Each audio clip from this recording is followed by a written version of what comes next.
Okay, 1 Timothy, tayo sandali. 1 Timothy. Okay, hopefully matapos natin itong lesson natin tonight. Chapter 3. Okay, 1 Timothy chapter 3.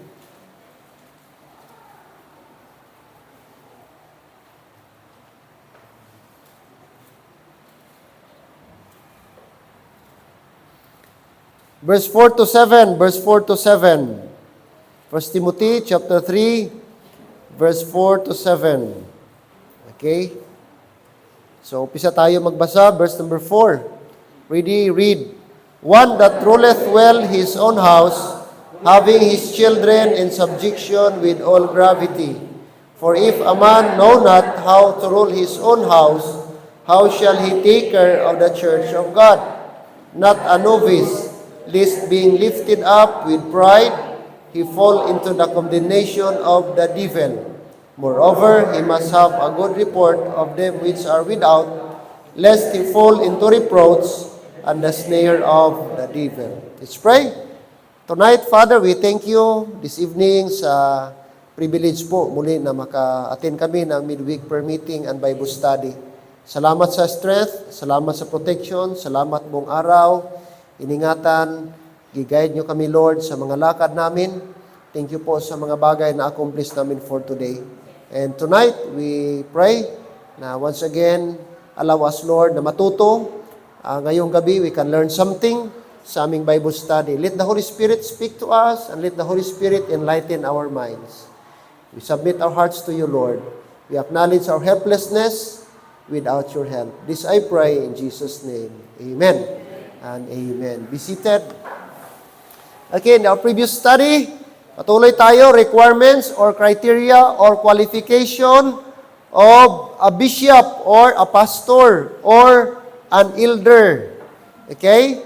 Verse 2, a bishop then, number 1, blameless. Alright? Alam natin ano ang blameless? No, hindi. Okay? Less to be blamed. Okay, next, the husband of one wife. He must be married. Okay? Not just married, but one wife only. Alright? One wife.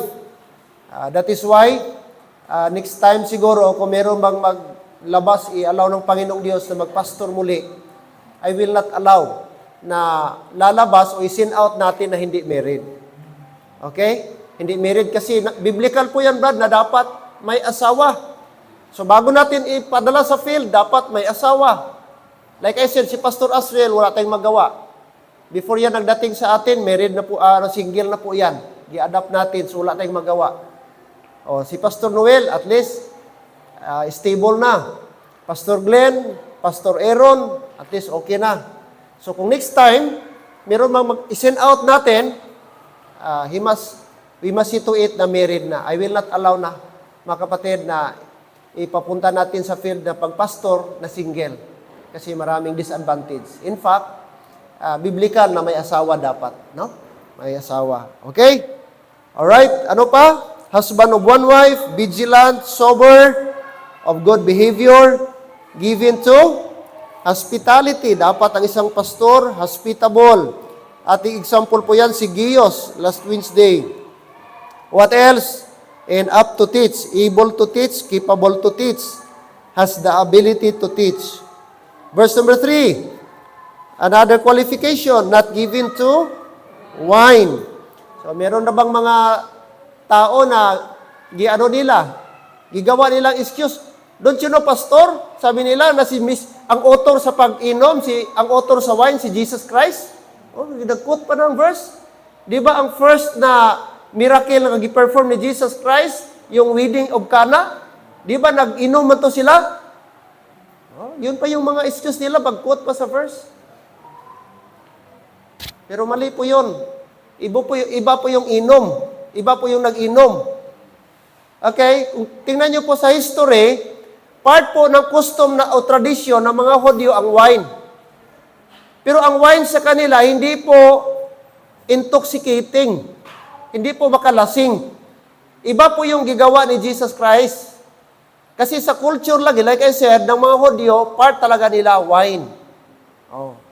So naubusan ng wine, tapos ang gigawa ni Jesus Christ, gisabihan niya yung mga servants na punuin yung vessel o banga o tadyaw. Tapos gibasbasan ni Jesus Christ. Unfermented po yung tawag. Okay? Hindi po yan equivalent ngayon sa Red Horse. Hindi po yun wine na equivalent sa Tanduay ngayon. Iba po yun na wine. At yung wine po yun ay, although makalasing, kung talagang magsigi-sigi ka, kung pasubrahan mo. Pero ang wine doon, hindi man intended para maglasing. Yun is ang purpose doon is for traditional. Occasional ang wine. At hindi po sila naglasing. Kaya wag nating gawing excuse yun na si Jesus Christ ang author ng wine. Wine. Mali po yung pagkaintindi, mga kapatid. Alright? So, dapat, anong sabi? Dapat hindi palahubog o hindi nagainom o hindi nalalasing ang pastor. Not given to wine. Okay? Not given to wine. What else? No striker. What else? Or physical. Not greedy of filthy lucre. Okay? But patient, not a brawler, nor covetous. Okay. Now, tonight, let's proceed to verse number 4. Verse number 4. Okay, the qualification is personal qualification. Nakita po natin yung personal qualification niya. Number 2, the qualification of the family. So ito naman, ang qualification naman para sa family. Ito yung personal. Yung kanyang character, dapat hindi siya filthy lucre, hindi siya striker, na-learn natin, hindi siya covetous. Verse number 4, patungkol naman sa family. Verse 4, number 1, one that ruleth well his own house. One that ruleth well his own house. So these two verses suggest that a pastor is to be, number 1, married with a family. So dapat married yun, kaya sabi siya dito, ruleth well his own house. So pag hindi siya family man, wala siyang asawa, walang anak, hindi ma-fulfill ang verse number 4. Amen? Kung single siya, hindi ito ma-fit ang verse number 4. So itong verse 4 nagsuggest na kaya dapat husband of one wife. The home life and the church life are to complement one another. So ang buhay ng pastor as a family man at as a pastor sa church, dapat mag-complement. Hindi pwede na mag-separate. Okay? Kaya yung doctrine of celibacy ay talagang unbiblical po yung naturo. Ano po yan? Na dapat may practice ang Catholic na ang pari daw, single. Celibacy ang tawag. Walang asawa. Okay? Contradict po yan sa turo ng Bible. Kasi dapat ang leader sa church, sabi ng Bible, marunong siyang dumala sa kanyang own family. He will rule his own house well. Sabi po ng Bible. Okay? So, salamat tayo. Fit tayo dito. Nasunod natin na dapat ang pastor is married man, family man. Amen. Alright. Now, anong ibig sabihin ng ruleth men? Ruleth.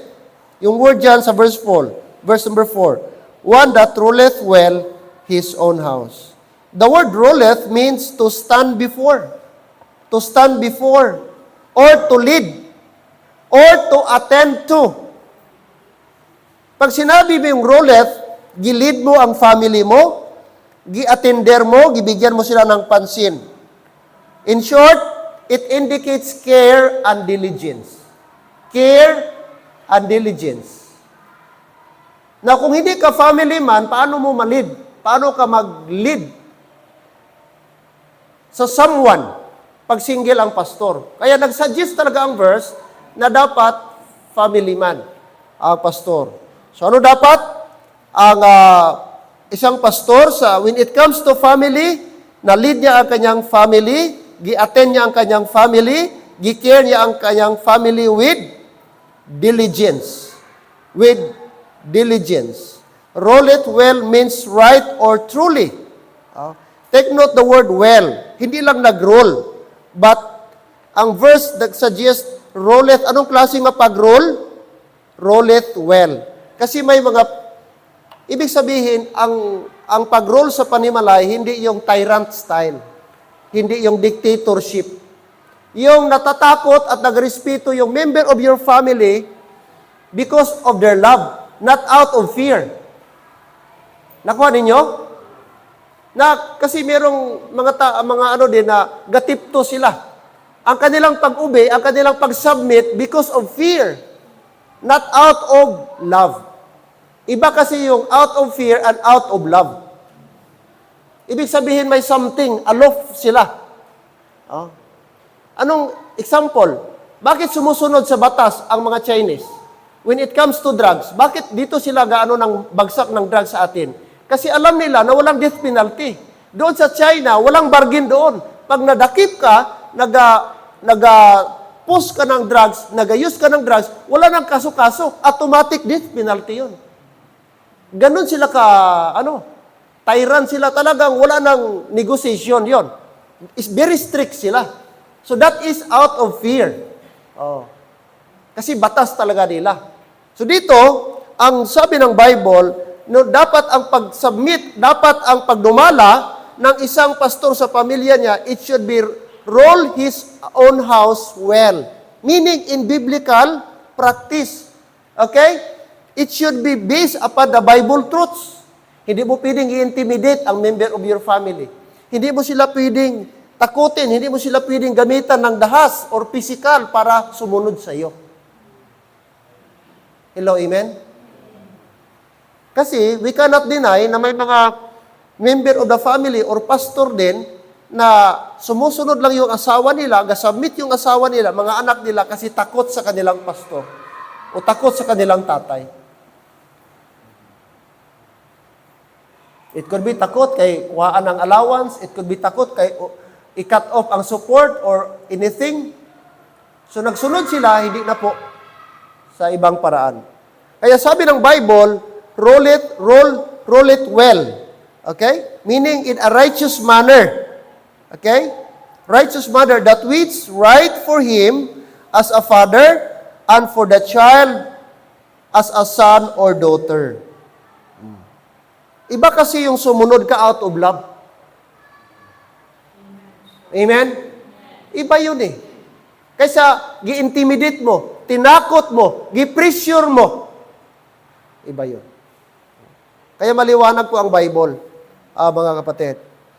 Alright? Ano pa? Sabi ng verse number 4, one that rolleth well his own house, take note, his own house, having, notice this word, having his children, look at this word, in what? Subjection with all gravity. The word subjection is, synonym po yan, is submission. Submission. Submission and subjection is a military term. Military term po yung subjection. That means, mga kapatid, yung mga anak niya mismo, hindi lang yung ibang tao or extended family. Ang sabi ng verse number 4, having his children. Sino itong children? Talagang anak niya. Hindi pamangkin, hindi apo, kundi anak mismo ng pastor. Having his children in subjection with all gravity. The word subjection, like I said, it is a place under rank. Kung sa military pa, ito yung senior mo, ito yung junior ka. So since ito ang senior, dapat subject ka, musubmit ka doon sa authority ng senior mo. Yun ang ibig sabihin ng subjection. Alright? So dapat daw ang member of the family ng isang pastor should be under or in the subjection sa leadership ng kanilang tatay or pastor. Alright? Having his children in subjection. That means, this position, mga kapatid, it carries the idea of training and discipline, but not to lord over. Okay? So, dapat ang pamilya ng pastor, na-discipline niya at na-train po niya. Diyan pa tayo? Kaya nga mataas ang expectation pag sinabing pastor, pamilya ng pastor, minsan kasi nakasit na sa isip ng tao na mayroon ng ideal. Ito na yung pattern dapat. Oh. Although, in a positive sense, tama. Pero minsan din, too much kasi sometimes ang expectation din ng member. Na parang wala na ring chance ang anak magkasala, ang asawa dapat ganito. Kasi may format na kumbaga. Pero, although mayroong guideline ang Bible, mga kapatid, pero hindi talaga natin 100% ma-expect. Amen? Kasi may limitation. At ang pastor, kahit ano ang tatay, ang pastor, kahit anong gawin niya, minsan may sarili talagang ugali ang bata. Amen? Pero kaya nga, sabi ng Bible na dapat mahirap ang buhay ng pastor sa totoo lang. Kasi pag membro, makonsider. Pero pag anak ng pastor, dapat anak ng pastor. Dapat hindi ganyan kasi anak ng pastor. Dapat ang anak ng pastor ganyan. Nakuha nyo? Kaya mabigat din sa amin bilang pastor. Kasi naka-embed na sa mind ng tao na dapat ganito. Pero sinisikap din ng pastor na dapat ang kanyang family ay dapat good example talaga. Sabi dito, meaning, pag sinabi mong having his children in subjection with all gravity, dapat ang anak ng pastor should be a role model. Dapat. Role model. Okay? Anong sabi ng Bible? Paano niya i-roll ang church kung hindi daw niya, anong sabi ng Bible? Ma-roll ang kanyang family. Meaning, pag hindi ito na-meet, mga kapatid, na qualification, ay hindi po qualified ang pastor na magpastor. Kasi may qualification. Kapag ang pamilya ng pastor, anak ng pastor, asawa ng pastor, pag hindi mag-submit sa kanyang leadership, sa tingin ko, kapatid, mahirap po magpastor. Parang napaka-awkward, mag-roll ka sa church, pero mismo, sarili mong pamilya mo, di mo magiyahan, di mo ma-roll. Kasi first requirement, dapat ang family mo naga-subject sa'yo, naga-obey sa'yo, bago ang church. Nakuha nyo? Dapat nauna ang family. Dapat example ang family ng pastor. Magaling ka mag-preach, tapos asawa mo, wala ka simba. Gaturo ka ng iba, anak mo, di mo tinuturuan. Napakahirap yun. Ga-encourage ka ng mga membro, magbigay tayo ng panahon. Sunday, magbigay tayo Sunday morning, Sunday afternoon, Wednesday. Magpunta tayo na church, pero pamilya mo, di mo madala sa church. Amen? So doon ang problema. Kaya wise ang Panginoon, sabi niya, unahin ang pastor dapat, unahin niya, dapat ang kanyang family. I-guide niya muna, idumalahan niya, bago ang church. Anong sunod na verse? Sabi ng verse number 6. Sabi niya, verse 5, For if a man know not how to rule his own house. Kapag ang pastor, di niya nag-guide ang kanyang family. Sabi niya, how shall he take care of the church of God? Maliwanag. Amen? Paano niya dumalahan ang iglesia kung ang iya sarili panimalayway niya na dumalahan? Anong resulta? Anong resulta? Magiging hypocrite siya. Di ba? Paano magpati mga membro? Kung mismo pamilya mo gani, wala gasunod sa imo. Kaya dapat ang pastor, mga kapatid, like I said, mahirap ito. Mahirap ang buhay ng pastor, pero kay sinulat ito ng Bible, dapat sundin. Dapat sundin. Kasi qualification ito. But sad to say, may mga pastor kahit ang anak nila, asawa nila, Brad, hindi sila nagasunod, hindi mo na makita na example sa church, sige pa rin pastor. Ang pastor na matino at merong delikadisa, pag alam mo na hindi ka na example ang family mo, dapat mag-step down ka na. For me, that is my view and position. Kung ikaw nga pastor, wala nagasunod ang imo pamilya, imo asawa, imo bata sa imo, wala ka ng karapatan magpastor pa. Kasi ang requirement sa Bible, maliwanag. Na dapat i-guide mo muna ang iyong pamilya bago ang church. Hello, amen?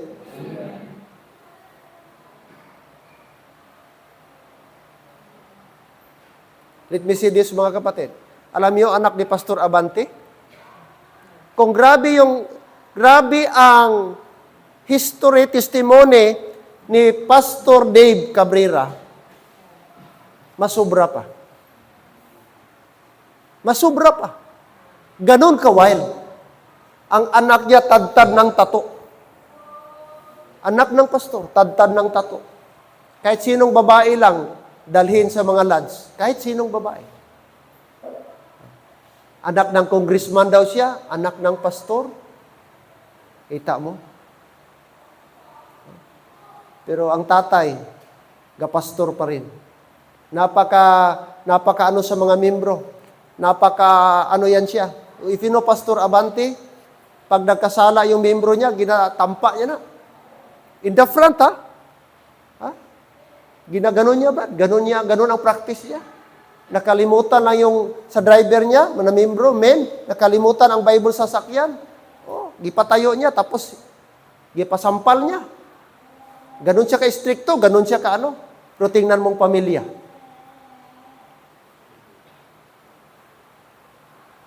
Pastor Bing Iskrupulo. Mandaluyong po yan, mga kapatid. Isang bubong sila sa asawa niya, bahay. Church, second floor, parking area, tapos second floor, auditorium, third floor, bahay nila. Okay? So maraming kwarto sa third floor. Pero 8 years na, hindi kasama. Nasa isang floor, 8 years na. Hindi kasama matulog, hindi kasabay sila kumain. For 8 years, until now. Pastor pa rin.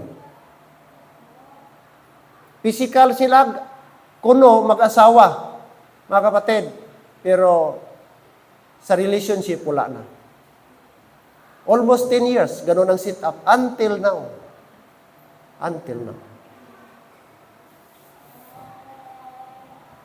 Kung ako ganyan, di na ako magpastor. Amen? Maliwanag. Pero maraming mga pastor, kung titingnan natin, kung i-base natin sa Bible, hindi na qualified magpastor. Pero sadly, mga kapatid, may mga pastor pa rin na, kahit di na qualified, sige pa rin. Ang kawawa ang mga membro.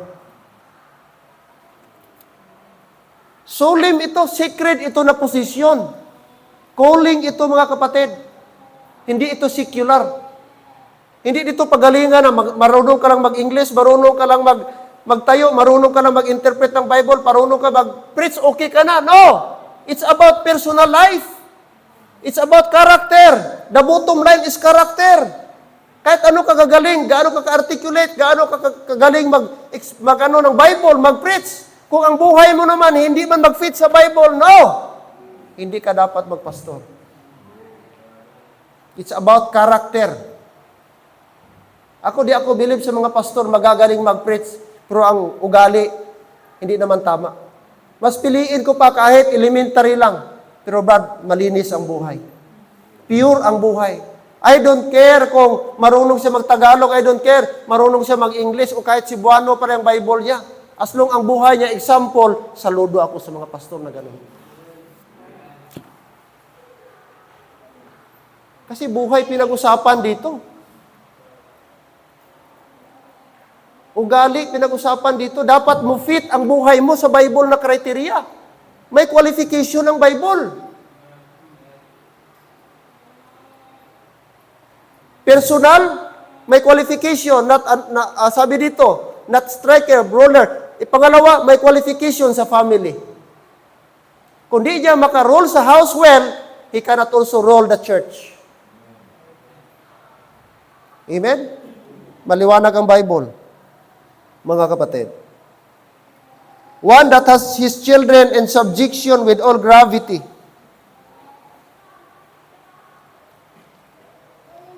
May isang pastor sa Tagbilaran City, first time, doon kami naka-church, kasi kami nakakita ng Bible Baptist. Nakita kami na church. Pagpasok namin kasi walang karatula, pero sabi nila, yan, nagtanong kami sa driver, saan simbahan ng Baptist? Ihatid kami. So, ihatid lang kami. So, napuntahan namin pala, Fundamental Baptist. O, ano kami? Simba kami doon. Matanda na yung pastor, graduate sa Dawn Baptist Church, Iloilo City. Dawn Baptist Church, isa sa mga pinakamatandang seminary sa Pilipinas.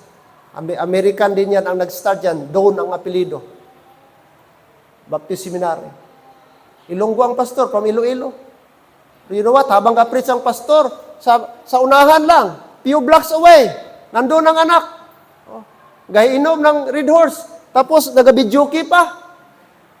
Oh, tapos, ang ginakanta, Amazing Grace. Tapos, nagatupis ang babae. Amazing Grace. Oh, doon siya, Amazing Grace, nasa bidyokihan na ngayon. Tapos, ang tatay, gawali dito. Pero anak, gahubog-hubog. Dito sa unahan lang, ang anak, gakanta sa bidyoki machine. Anong klase yung testimony? Amen? Kaya maliwanag po mga kapatid ang Bible. Di po nag-change ng So, God forbid sa atin. Amen? Di tayo nagsalita ng tapos, pero sana by the grace of God, hindi tayo maging ganon. Amen? Training and discipline dapat. Alright? If sabi ng verse 5, how shall he take care of the church of God? Okay? Take care means overseer. This involves forethought and provision. It is the same care given to the wounded man by the Good Samaritan.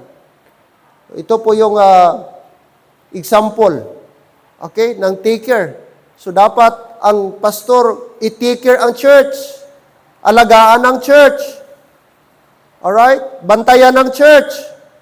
Watcher, ang tawag ng pastor. Watcher, overseer. Okay? Every area of man's life is interwoven into the other areas. How can a man be slothful in one and truly dedicated to the others? They are to complement one another. We must remember that the church is made up of families, and the church is only as strong as the families that make it up. Amen? Pag mahina ang bawat pamilya, mahina din ang church. Kung strong ang bawat family sa church, bawat family member, we can expect strong din ang church. Kaya doon dapat tayo. Sikapin natin ang ating church. And one way na maging strong ang church, kung lahat ang mga church active sa church life. Active sa church activity. Active sa mga church services. Amen?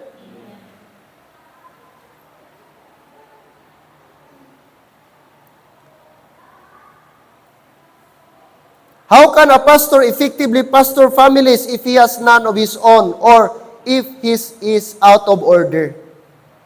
Paano daw magpastor ang isang pastor effectively kung wala siyang pamilya? O pangalawa, out of order ang kanyang family.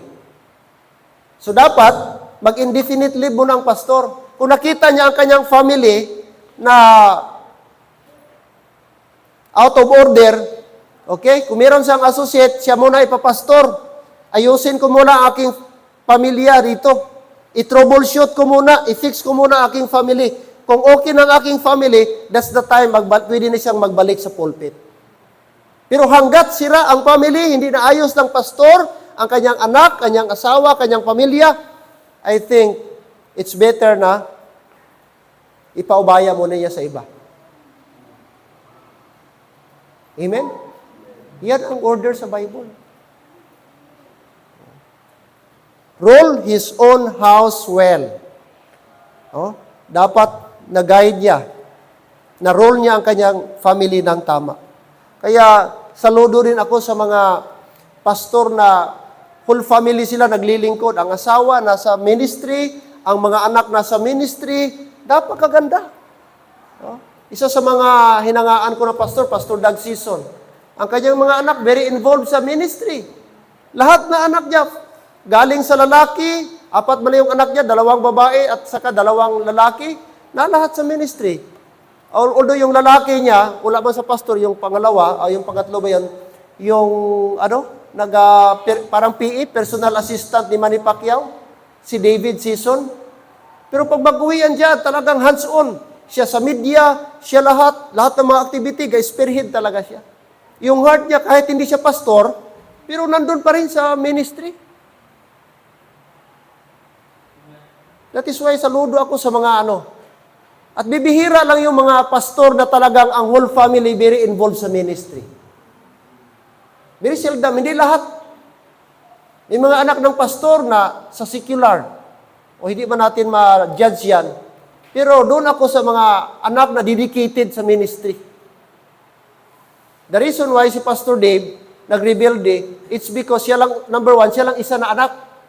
Bugtong lang siya. Pangalawa, di niya ma-feel na ang family niya. Nag-usap kami. Kasi ang bahay nila, sa tabi lang, church ito, diyan na. Tapos, Bible school, paggabi, pag Sunday service, tapos pag weekdays, Bible school. So parang, puro na lang ministry ang nasa isip niya, parang wala ng family. Kaya naghanap siya ng lingaw sa labas. Kaya nagwala siya. Nung na-discover niya, pag eskwela niya sa secular, natuklasan niya na, mas enjoy mo para dito sa labas. Kaya may disadvantage din kapag ang pastor, lagi lang ang bahay niya or parsonage, nasa parsonage siya. Kasi di na ma-feel ng anak na family sila.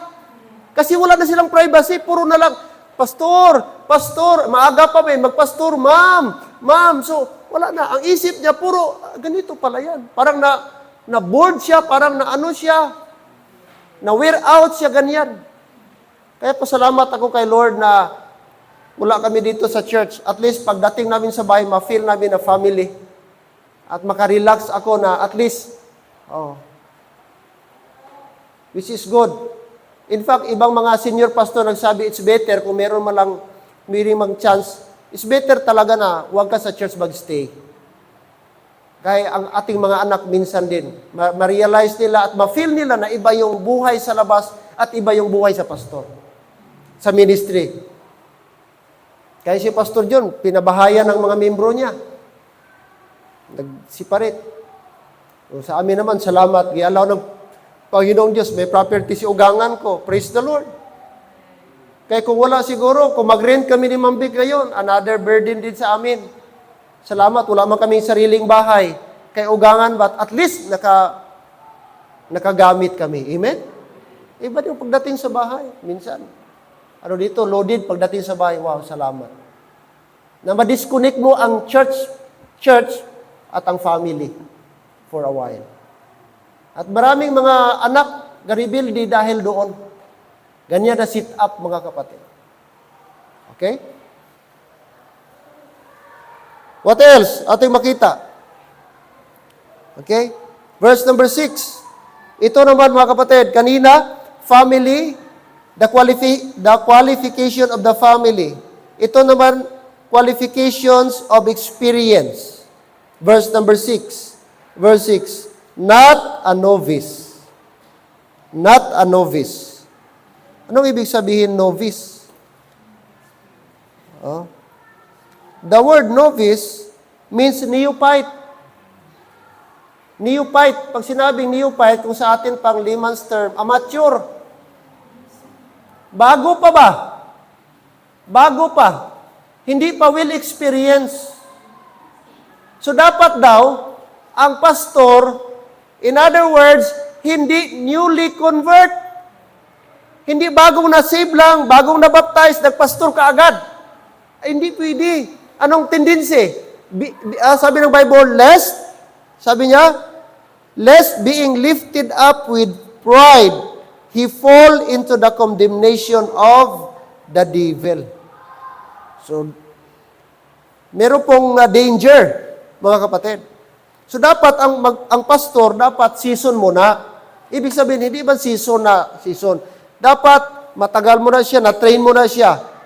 Na-save siya, na-baptize siya, nag-church muna siya for several years. After nag-church several years, nag-aral sa Bible school. After nag-graduate sa Bible school, nag-assist sa pastor for several years. Bago naglabas, bago gisint out, meron muna siyang experience. Bago siya magpastor. Meaning, maano muna siya ba? Masison muna siya.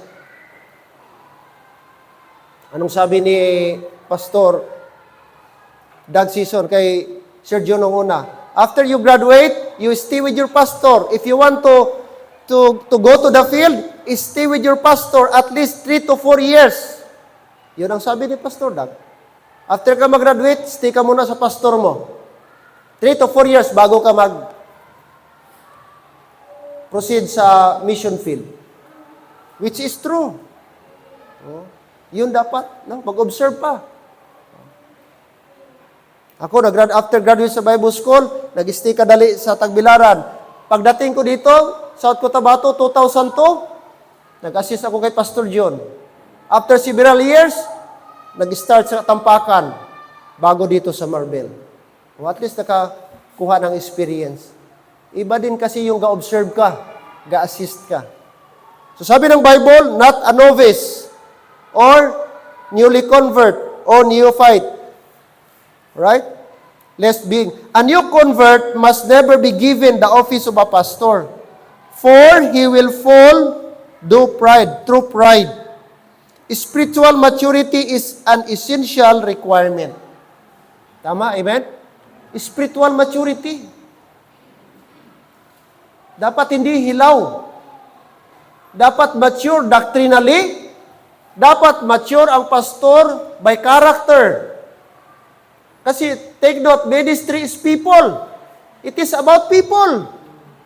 Pag sinabi mong ministry, automatic po yan ang definition. Ang short definition is people. You are dealing with people. Kasi mga tao yan araw-araw. Kaya pag hindi pa spiritually mature ang pastor, medyo mahirap. Magkaroon talaga ng problema. Novice means newly planted. It denotes a new convert, one who by inexperience is unfit to act as a bishop or overseer in a church. A person who is newly converted has not had time to be grounded in the faith, thus making him unable to ground others in the faith. So kapag hindi pa mature at grounded yung pastor, paano daw niya gawing grounded din ang kanyang mga convert? Kaya siya mismo kulang pa sa training. Paano niya i-train yung mga bago kung siya mismo bago pa rin daw? Yun ang point dito.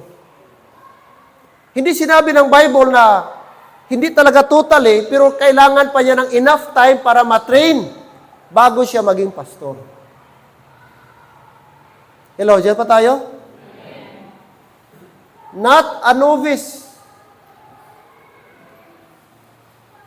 Nasyak kami kagabi ni Ma'am Vic. Kasi merong Bible conference sa Lipa. Yung sa Right Division. Si Pastor Aldrich nandun.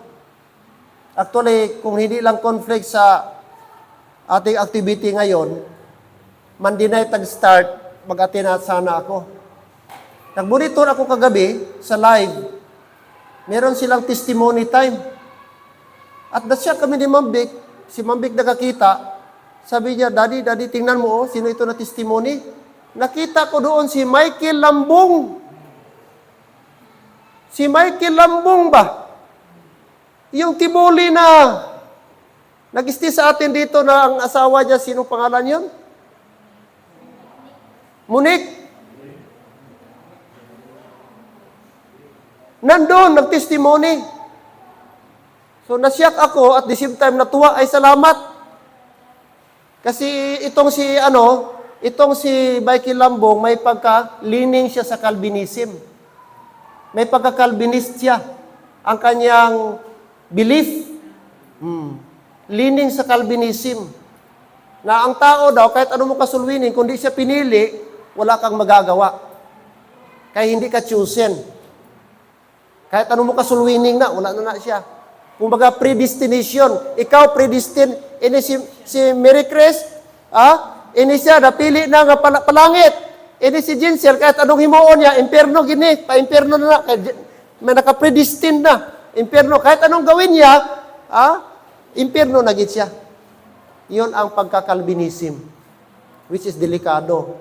Hindi yan turo ng Bible. Kasi ang salvation is whosoever will. As long you believe. Walang gipili. As long you believe. Lahat baligtas. Sabi ng 1 Peter 3:9, God is not, sila concerning His promise, but that all should come to repentance. Not that any should perish, but that all should come to repentance. So, nag-text sa akin, nag-chat sa akin, Pastor Anton. Pastor, sabi niya, kilala mo ba ito? Sabi ko, kilala yan.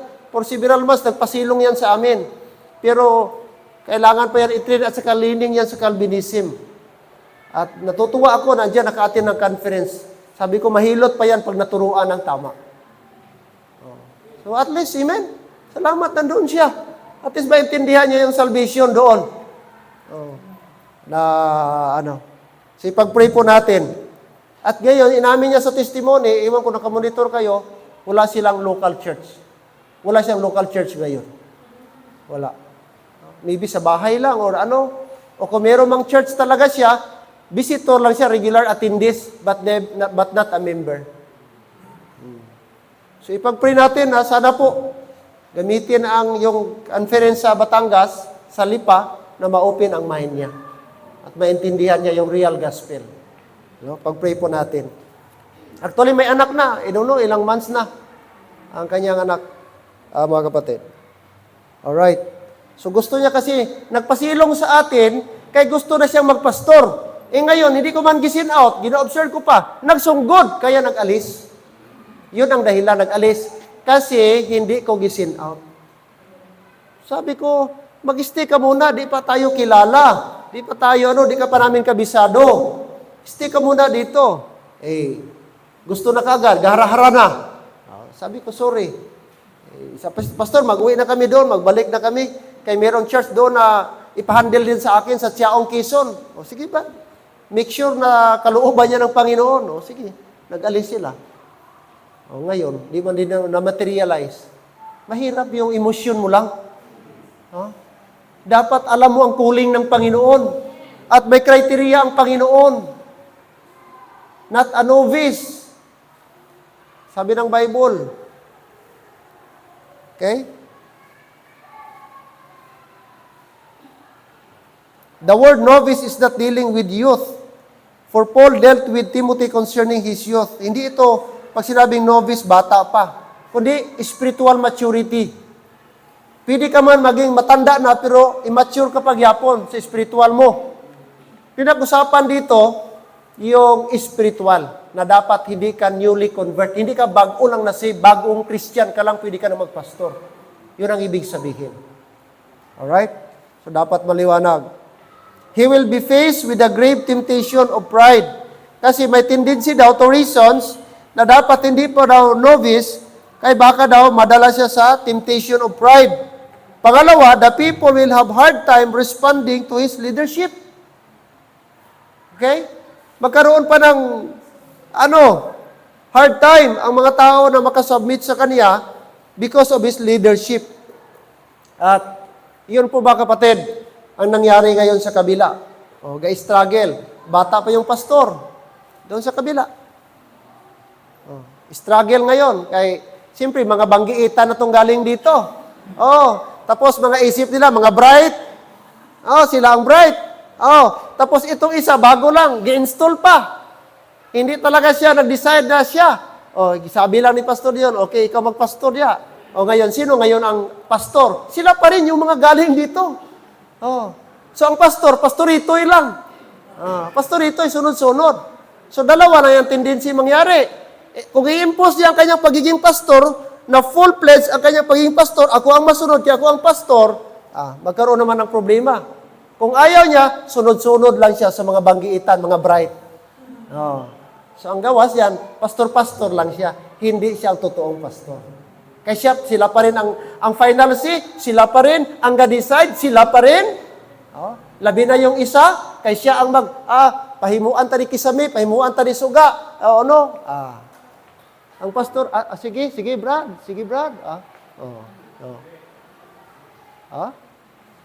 Ano-anong papel mo doon?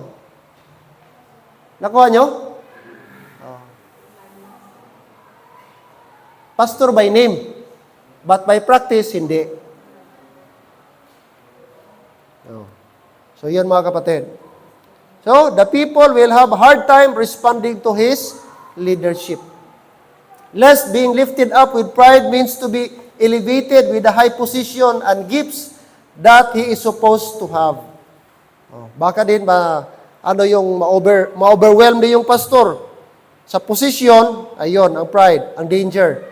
He is first to prove himself to the church and be elevated as he grows and matures in the things of God. The same with advice ko kay Brother Yan.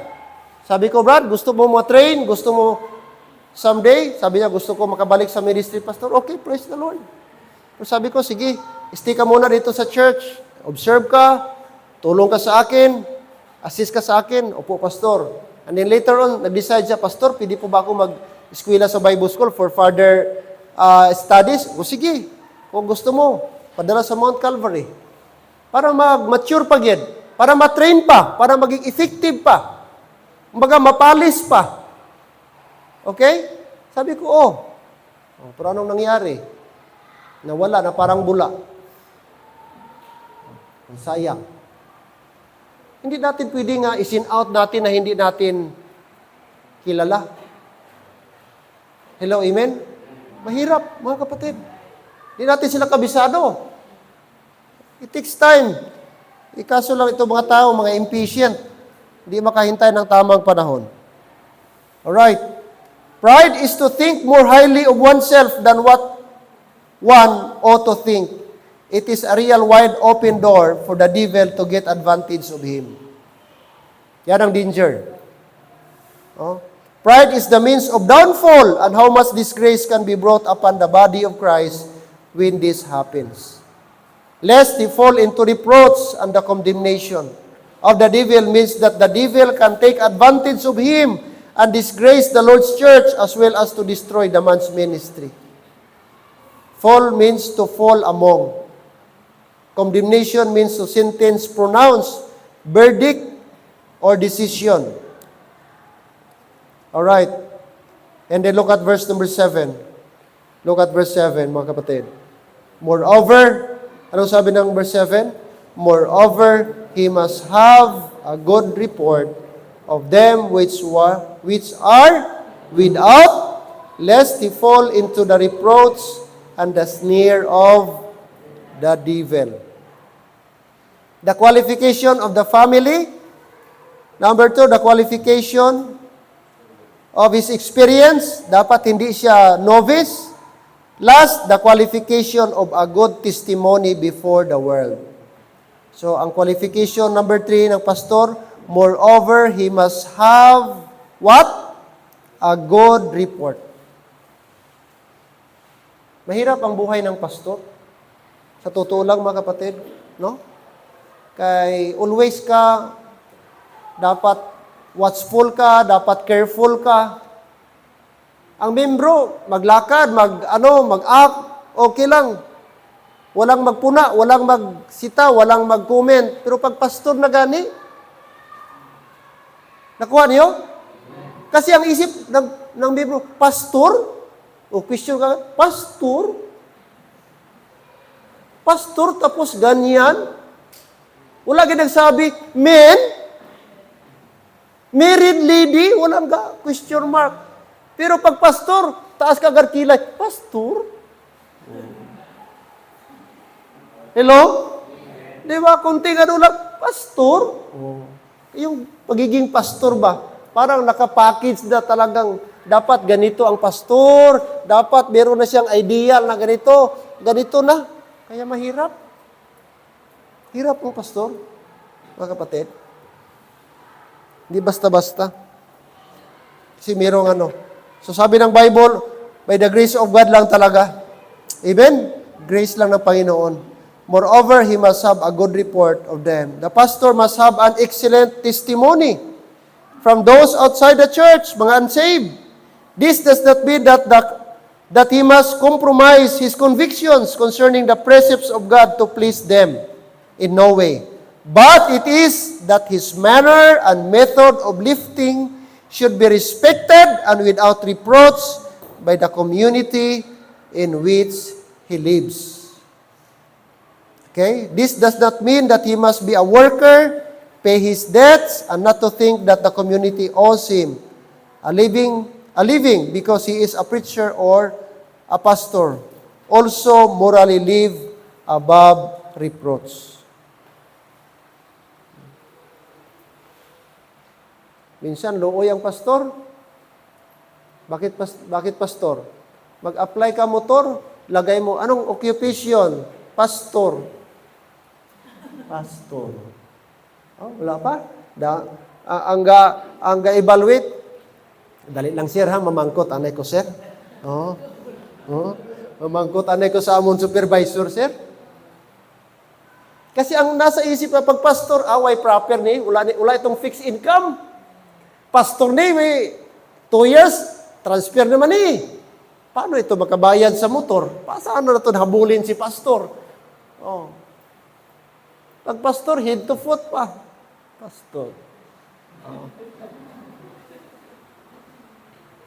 Magkuha ka account, lagay mo doon. Pastor, pag fill up mo, income, unfixed. Sir, parang mahirap, sir ba, makakuha ng bank account o ATM? Wala, ang dami ano. Kasi hanapan ka, TIN. O, saan ba si pastor? Tax income number. Hirap ang pastor. Pag pastor, okay pa itong gano'n. Pag tricycle driver, okay pa, makakuha ka pa ATM. Pastor, ang dami pang tanong. Ang dami pang ano. Meron ka pang ibang income, sir? Other source of income? Hello? Karelate ka mo? Kasi ang natatak sa isip mo, pastor, walang fixed income ito. Gasalig lang din ano. But praise the Lord, hindi man nagapabaya si Lord. Amen? God report. This speaks of testimony, of being a witness. God report is that He is wholesome, upright, and beneficial to those who view your life. Bible example natin, si Demetrius have a good report of all men. Never should any bad accusation be laid at the feet of a pastor, correctly or honestly. He should be upright in all of his dealings before all men, saved and lost, which are without. Without speaks of unregenerate or unsaved, those who have not embraced the faith. We must remember that a person living their faith is the best leverage in reaching the lost. Alright? Kaya dapat ang pastor.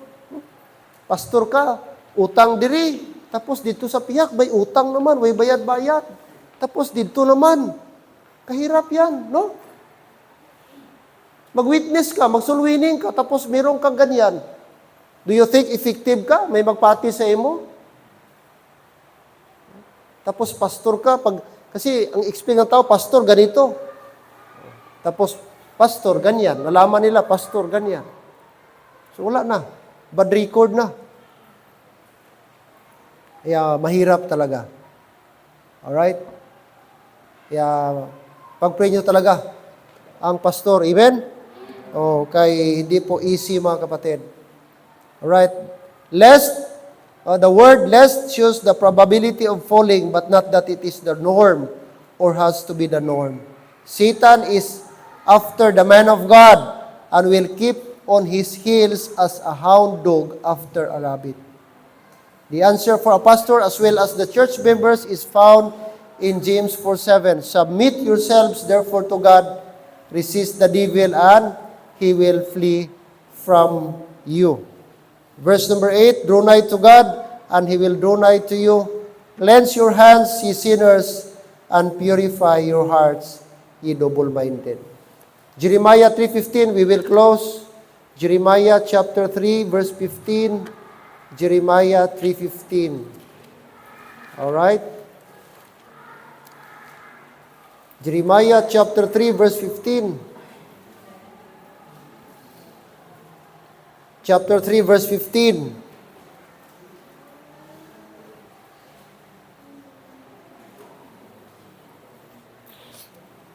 Okay, let's read all together. Ready, go. And I will give you pastors according to mine heart, which shall feed you with knowledge and understanding. Alright? So, ang context nito, ang Israel, gisabihan ng Diyos, mga kapatid, kasi mga backslider po sila. Pero sabi niya, bibigyan ko kayo ng pastors. According to mine heart. So, sino ang giver ng pastor? Sino nagbibigay, pumipili? Ang Panginoong Diyos. Amen? Hindi ang tao. Okay? Hindi ang tao ang may choice, kundi ang Diyos. Ang Diyos ang naglagay, si Lord din magkuha ng pastor. Pag hindi na natuwa, nalulugod ang Diyos sa pastor sa ginagawa niya, kahit hindi yan sipain ng membro, paalisin na yan ng Panginoon. Pag di na natutuwa ang Panginoong Diyos. Kasi siya ang naglalagay eh. Kaya walang karapatan ang member na sipain ng pastor. Panginoon lang, kasi siya ang nagbigay. Pero ang matinong pastor, kung may ginagawa ka, delikadisa mo na rin. Na mag-exit ka na lang kung nakita mo na nakagawa ka ng kasalanan at nakita mo na hindi ka na effective. Okay, for the benefit of the church, mga kapatid, na ma-intact pa rin, exit ka na lang. But, mga kapatid, when it comes to sa posisyon talaga, ang Panginoon po ang naglalagay. Okay? Siya ang may desisyon. Okay? I will give you pastors according to mine heart. Ano ang function ng pastor? Which shall what? Feed you with knowledge and understanding. So take note, ang trabaho ng pastor is to feed the flock, to feed the people, to feed the members with knowledge and what? Understanding. So I hope, mga kapatid, no? In my little knowledge, kahit papano, na-feed ko kayo. That is my, siguro, legacy ko. Pag mawala man ako, kunin ni Lord. Kahit papano, I try my best. Dami ko pang i-learn. Dami ko pang dapat i-discover. Dami pang mga truths na dapat nating istudihan sa Bible. I hope, let's learn together sa Bible. Amen? Together, mag-discover tayo, mag-learn tayo. Marami pang truth na dapat nating i-discover. Na dapat nating ma-enjoy. Okay? So, open mind lang tayo. Open mind lang tayo. Kasi doon natin ma-enjoy ang Word of God. Mga kapatid, which shall feed you with knowledge and understanding. So take note, ang pastor gani, wala nagaturo sa inyo, na busy na si pastor, o kung ano-ano na lang kinabisihan ng pastor, mag-isip-isip ka na. Parang si pastor, parang wala na sa out of focus na si pastor. Si pastor nagnegosyo na, o si pastor iba na ang ginabisihan, medyo mahirap na yon. Amen? Pero as long na ang pastor patuloy nagaturo, mga kapatid, walang dahilan tayo na hindi tayo magpasakop sa leadership ng pastor.